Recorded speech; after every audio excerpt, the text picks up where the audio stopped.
Good morning, students.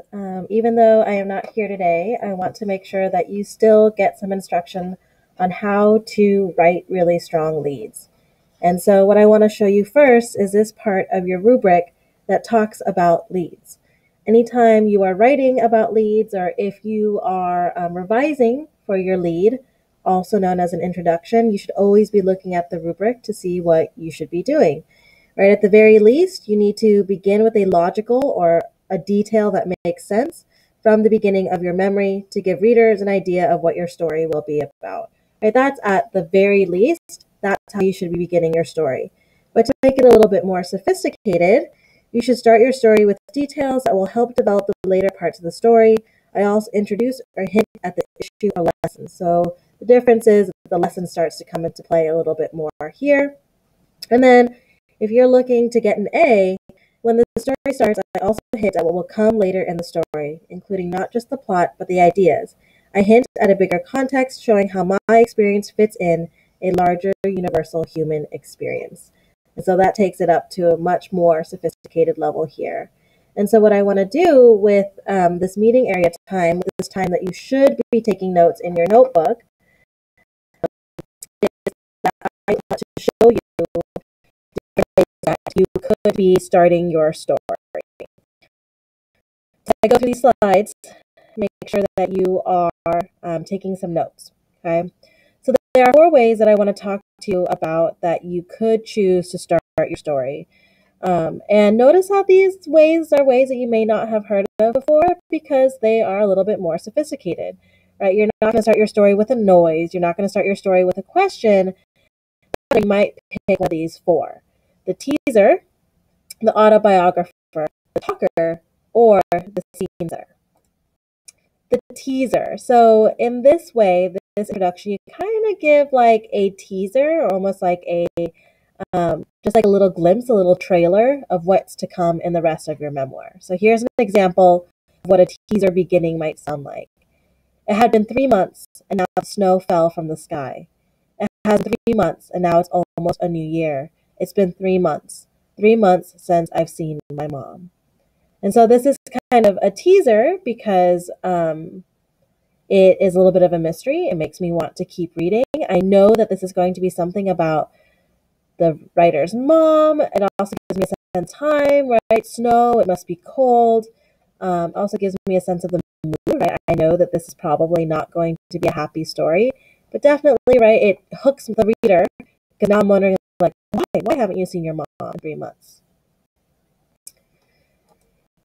This is the next option of ways you can start your story. This is called the autobiographer.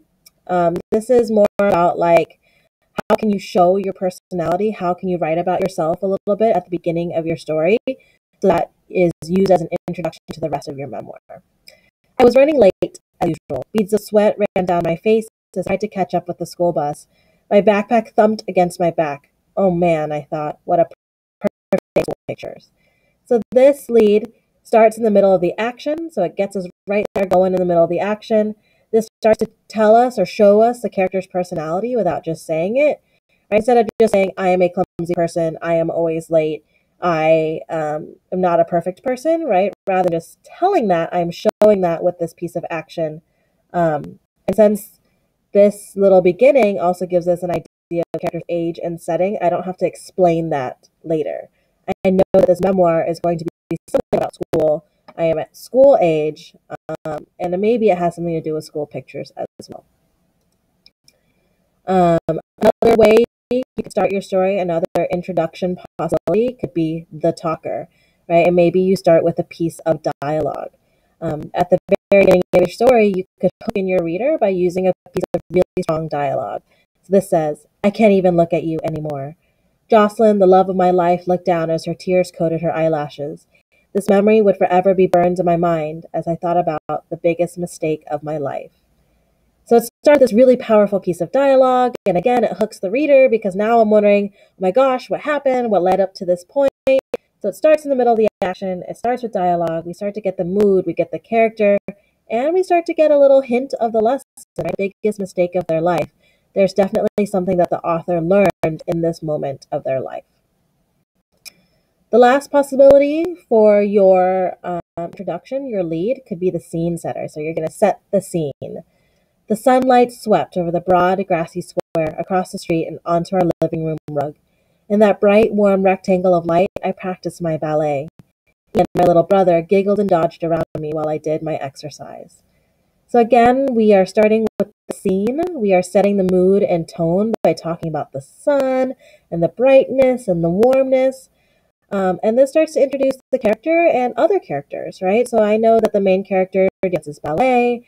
I know she's an older sister. I know that Ian, the little brother, is going to play some sort of role. And so by setting the scene, you can do a lot. I don't just learn about the scene, I learn about the characters. And now I'm starting to wonder, what's the lesson that I'm going to learn? It has something to do with the little brother, right? So during your work time today, I want you to start thinking about how you want to start your stories. Maybe you need to start your story again. Maybe you are going back and revising it, but choosing one of these 4 ways to start your story. More sophisticated ways to start your story. No matter how you decide to start, though, make sure you're giving us hints about you as the character, your personality, your actions. Maybe you're giving us hints about the setting through the description. And your introductions should make your reader start to feel some sort of emotion right away. Whether that emotion is sadness, happiness, funny, whatever it is, that emotion should come through right away at the beginning of your story. And there should be a line of the lesson of your memoir.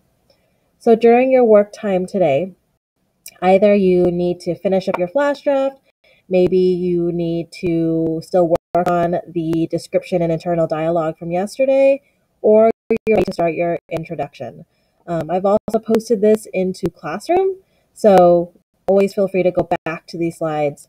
But by tomorrow, I should see that you have a pretty strong lead, or at least you've thought about it and you know how you're going to write your lead. All right, so get to work. I hope you have a good day.